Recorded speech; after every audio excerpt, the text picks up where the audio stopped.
CM ವಿರುದ್ಧ ಪ್ರಾಸಿಕ್ಯೂಷನ್ಗೆ ಅನುಮತಿ ನೀಡಿರುವ ವಿಚಾರ ಸಂಬಂಧಪಟ್ಟಂತೆ ಮುಖ್ಯಮಂತ್ರಿ ಸಿದ್ದರಾಮಯ್ಯಗೆ ತಾತ್ಕಾಲಿಕ ರಿಲೀಫ್ ಸಿಕ್ಕಿದೆ.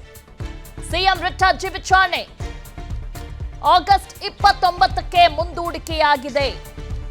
ಆಗಸ್ಟ್ 29ಕ್ಕೆ ಅರ್ಜಿ ವಿಚಾರಣೆಯನ್ನ ಹೈಕೋರ್ಟ್ ಮುಂದೂಡಿದೆ. ನಾಳೆ ಜನಪ್ರತಿನಿಧಿಗಳ ಕೋರ್ಟ್ನಲ್ಲಿ ವಿಚಾರಣೆ ಇತ್ತು. ಸೆಷನ್ಸ್ ಕೋರ್ಟ್ ವಿಚಾರಣೆ ಮುಂದೂಡುವಂತೆ ಇದೀಗ ಸೂಚನೆ ನೀಡಲಾಗಿದೆ. ಹೀಗಾಗಿ ಆಗಸ್ಟ್ 29ರವರೆಗೂ ಮುಂದೂಡುವಂತೆ ಹೈಕೋರ್ಟ್ ಸೂಚನೆಯನ್ನ ಕೊಟ್ಟಿದೆ. ಸಿಎಂ ಸಿದ್ದರಾಮಯ್ಯಗೆ ಆಗಸ್ಟ್ 29ನೇ ತಾರೀಕುವರೆಗೂ ಕೂಡ ಯಾವುದೇ ರೀತಿಯಾದಂತ ಟೆನ್ಷನ್ ಇಲ್ಲ. ಇವತ್ತು ವಾದ ಪ್ರತಿವಾದ ಎರಡೂ ಕೂಡ ನಡೀತು. ಸಿಎಂ ಸಿದ್ದರಾಮಯ್ಯ ಸಲ್ಲಿಸಿದಂತ ಅರ್ಜಿ ವಿಚಾರವಾಗಿ ಸಿಎಂ ಸಿದ್ದರಾಮಯ್ಯ ಪರವಾಗಿ ಅಭಿಷೇಕ್ ಮನು ಸಿಂಘ್ವಿ ಅವರು ವಾದವನ್ನ ಮಂಡಿಸಿದ್ರು. ಅನೇಕ ಪ್ರಕರಣಗಳ ಉದಾಹರಣೆಯನ್ನು ಕೂಡ ಕೊಟ್ಟರು. ಈ ಸಂದರ್ಭದಲ್ಲಿ ಮತ್ತೊಮ್ಮೆ ನನಗೆ ಒಂದಷ್ಟು ಕಾಲಾವಕಾಶ ಬೇಕು ಅಂತ ಇವತ್ತು ಅಭಿಷೇಕ್ ಮನು ಸಿಂಘ್ವಿ ಹೇಳಿದ್ರು. ಹೀಗಾಗಿ ಆಗಸ್ಟ್ 29ಕ್ಕೆ ಮತ್ತೆ ಅರ್ಜಿ ವಿಚಾರಣೆ ನಡೆಯುತ್ತೆ. ಇದರ ಮಧ್ಯೆ ಟಿಜೆ ಎಬ್ರಹಾಂ ಮತ್ತು ಸ್ನೇಹಮಯಿ ಕೃಷ್ಣ ಸಲ್ಲಿಸಿದಂತ ಅರ್ಜಿ ವಿಚಾರಣೆ ನಾಳೆ ನಡೀಬೇಕಿತ್ತು. ಆದ್ರೆ ಅದನ್ನೂ ಕೂಡ ಇದೀಗ ಮುಂದೂಡಿಕೆಯಾಗಿದೆ. ಅದಕ್ಕೂ ಕೂಡ ಈಗ ಸದ್ಯಕ್ಕೆ ಸಿದ್ದರಾಮಯ್ಯ ಅವರಿಗೆ ತಾತ್ಕಾಲಿಕವಾಗಿ ರಿಲೀಫ್ ಸಿಕ್ಕಿದೆ. ಓಕೆ, ಎಲ್ಲಾದ್ರ ಬಗ್ಗೆ ಡೀಟೇಲ್ಸ್ ನೀಡ್ತಾರೆ ನಮ್ಮ political bureau head Maruti Pavagada. Yes Maruti, quick ಆಗಿ ರಿಕ್ಯಾಪ್ ಮಾಡೋದಾದ್ರೆ ಇವತ್ತು ಏನೆಲ್ಲ ವಾದ ಪ್ರತಿವಾದ ನಡೀತು, ಮುಂದೆ ಸಿದ್ದರಾಮಯ್ಯನವರ ಕಾನೂನು ಹೋರಾಟ ಹೇಗಿರುತ್ತೆ, ಏನು ಮುಂದಿನ ನಡೆ ಏನು? ದಿವ್ಯಾ, ಮುಖ್ಯಮಂತ್ರಿ ಸಿದ್ದರಾಮಯ್ಯ ಅವರು ರಾಜ್ಯಪಾಲರು ಪ್ರಾಸಿಕ್ಯೂಷನ್ಗೆ ಕೊಟ್ಟಿರುವುದನ್ನ ರದ್ದು ಮಾಡಬೇಕು ಅಂತ ಕೋರಿ ಹೈಕೋರ್ಟ್ ಅಲ್ಲಿ ಸಲ್ಲಿಸಿರುವಂತಹ ಒಂದು ಪ್ರಕರಣ ಇವತ್ತು ಸುದೀರ್ಘವಾಗಿ ವಾದ ಮತ್ತೆ ಪ್ರತಿವಾದವನ್ನ ಆಲಿಸಿದ ಬಳಿಕ ಗುರುವಾರ ಇದೇ ತಿಂಗಳ 29ರವರೆಗೂ ಕೂಡ ಕೆಳ ನ್ಯಾಯಾಲಯ ಅಂದ್ರೆ ಜನಪ್ರತಿನಿಧಿಗಳ ನ್ಯಾಯಾಲಯ ಯಾವುದೇ ವಿಚಾರಣೆಯನ್ನ ಕೈಗೆತ್ತಿಕೊಳ್ಳಬಾರದು ಅನ್ನುವಂಥ ಒಂದು ನಿರ್ಧಾರವನ್ನ ಕೊಟ್ಟಿದೆ. ಸದ್ಯಕ್ಕೆ ಮುಖ್ಯಮಂತ್ರಿ ಸಿದ್ದರಾಮಯ್ಯ ಅವರಿಗೆ ನಾಳೆ ಮತ್ತೆ ನಾಡಿದ್ದಾರ ಎರಡು ದಿನಗಳ ಬಗ್ಗೆ ಇದ್ದಂತಹ ಒಂದು ಆತಂಕದಿಂದ ಸಿದ್ದರಾಮಯ್ಯ ಅವರು ದೂರ ಆದ್ರು ಅಂತಾನೆ ಹೇಳ್ಬೋದು. ಆದ್ರೆ ಸಿದ್ದರಾಮಯ್ಯ ಅವರಿಗೆ ಇರುವಂತದ್ದು ನಾಳೆ ಮತ್ತೆ ನಾಡಿದ್ದಕ್ಕಿಂತಲೂ ಕೂಡ ರಾಜ್ಯಪಾಲರು ಕೊಟ್ಟಿರುವಂತಹ ಈ ಪ್ರಾಸಿಕ್ಯೂಷನ್ ಸರಿಯಾ ಅನ್ನುವಂತಹ ಒಂದು ಪ್ರಶ್ನೆಯನ್ನು ಇಟ್ಕೊಂಡೆ ಅವರು ಅರ್ಜಿಯನ್ನ ಸಲ್ಲಿಸಿದ್ದು. ಇವತ್ತಿನ ವಾದ ಮತ್ತೆ ಪ್ರತಿವಾದವನ್ನ ವಾದ ಮಾಡಿದಂತಹ ಅಭಿಷೇಕ್ ಮನು ಸಿಂಘ್ವಿ ಆಗಿರ್ಬೋದು, ಅದೇ ರೀತಿ ಪ್ರತಿವಾದವನ್ನ ಮಂಡಿಸಿದಂತಹ ಮೆಹ್ತಾ ಅವರು ಆಗಿರ್ಬೋದು, ಮೂರು ವಿಚಾರಗಳನ್ನ ನ್ಯಾಯಾಲಯದ ಗಮನಕ್ಕೆ ತರುವಂತಹ ಒಂದು ಪ್ರಯತ್ನವನ್ನ ಮಾಡಿದ್ರು. ಅದರಲ್ಲೂ ಪ್ರಮುಖವಾಗಿ ಅರ್ಜಿದಾರರಾಗಿರುವಂತಹ ಮುಖ್ಯಮಂತ್ರಿ ಸಿದ್ದರಾಮಯ್ಯ ಅವರ ಪರವಾಗಿ ವಕಾಲತ್ತು ವಹಿಸಿ ವಾದವನ್ನ ಮಂಡಿಸಿದಂತಹ ಸಿಂಘ್ವಿ ಅವರು ಬಹಳಷ್ಟು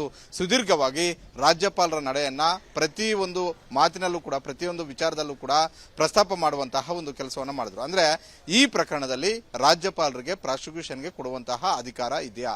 ಹೊಸದಾಗಿ ಬಂದಿರುವಂತಹ 2023ರಲ್ಲಿ ಬಂದಂತಹ ಕಾನೂನಿನ ಅನ್ವಯ ರಾಜ್ಯಪಾಲರು ನಡ್ಕೊಂಡಿದ್ದಾರ?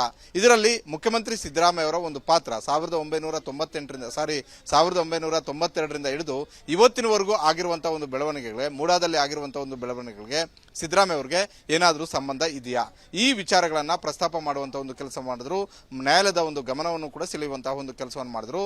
ಆದ್ರೆ ಇವರ ಪ್ರೇಯರ್ ಇದ್ದಿದ್ದು ಏನಂತ ಹೇಳಿದ್ರೆ, ಅಂದ್ರೆ ನ್ಯಾಯಾಲಯದ ಮುಂದೆ ಸಿಂಘ್ವಿ ಅವರ ಸಿದ್ದರಾಮಯ್ಯ ಅವರ ಮನವಿ ಇದ್ದಿದ್ದು, ಪ್ರೇಯರ್ ಇದ್ದಿದ್ದು ಏನಂತ ಹೇಳಿದ್ರೆ ತಾತ್ಕಾಲಿಕವಾದಂತಹ ಒಂದು ತಡೆಯಾಜ್ಞೆಯನ್ನ ಕೊಡಬೇಕು ಅಂತ. ಈ ಅರ್ಜಿಯನ್ನ ಸುದೀರ್ಘವಾಗಿ ವಾದ ಮಂಡನೆ ಮಾಡುವಂತದ್ದು ಇದ್ದೇ ಇದೆ. ಆದ್ರೆ ನಾಳೆ ಮತ್ತೆ ನಾಡಿದ್ದು ಜನಪ್ರತಿನಿಧಿಗಳ ನ್ಯಾಯಾಲಯದಲ್ಲಿ ಆಗ್ತಾ ಇರುವಂತಹ ಒಂದು ವಿಚಾರಣೆಯನ್ನ ಯಾವುದೇ ಕಾರಣಕ್ಕೂ ಕೂಡ ಆಗಬಾರ್ದು. ಯಾಕಂತ ಹೇಳಿದ್ರೆ ಇದು ಸಂವಿಧಾನಾತ್ಮಕವಾದಂತಹ ಒಂದು ವಿಚಾರಗಳ ಕೂಡಿರುವಂತಹ ಒಂದು ಪ್ರಕರಣ. ರಾಜ್ಯಪಾಲರು ಮಾಡಿರುವಂತಹ ಒಂದು ನಿರ್ಧಾರ ಸಂವಿಧಾನಕ್ಕೆ ವಿರುದ್ಧವಾಗಿ ನಡ್ಕೊಂಡು ಮಾಡಿರುವಂತಹ ಒಂದು ನಿರ್ಧಾರ.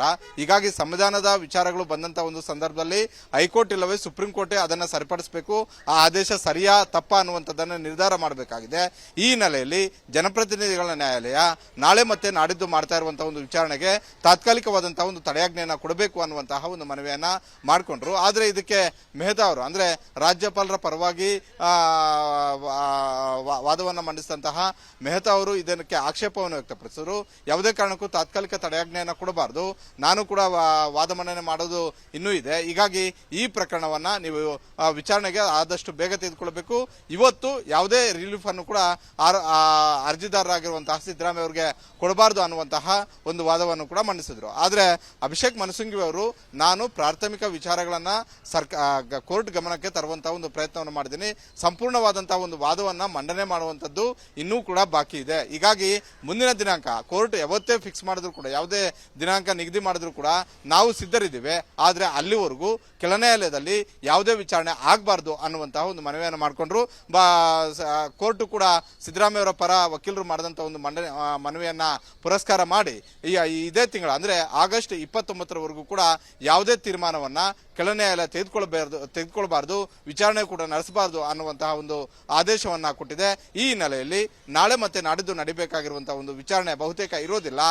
ನಾಳೆ ಮತ್ತೆ ನಾಡಿದ್ದಿನ ವಿಚಾರಣೆಯನ್ನ ಬಹುತೇಕ ಆಗಸ್ಟ್ 29ರ ಬಳಿಕ ಜನಪ್ರತಿನಿಧಿಗಳ ನ್ಯಾಯಾಲಯ ಫಿಕ್ಸ್ ಮಾಡುವಂತಹ ಒಂದು ಸಾಧ್ಯತೆ ಇದೆ. 29ನೇ ತಾರೀಕು ವಾದ ಮತ್ತೆ ಪ್ರತಿವಾದ ಮತ್ತೆ ಮುಂದುವರಿಯುವಂತಹ ಸಾಧ್ಯತೆ ಇದೆ.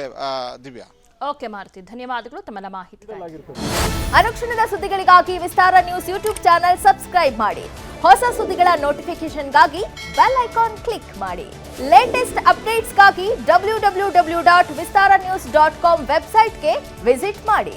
ಅಂಗೈಯಲ್ಲೇ ಜಗತ್ತಿನ ಸುದ್ದಿ ತಿಳಿಯಲು ವಿಸ್ತಾರ ನ್ಯೂಸ್ ಕನ್ನಡ ಆಪ್ ಡೌನ್ಲೋಡ್ ಮಾಡಿ.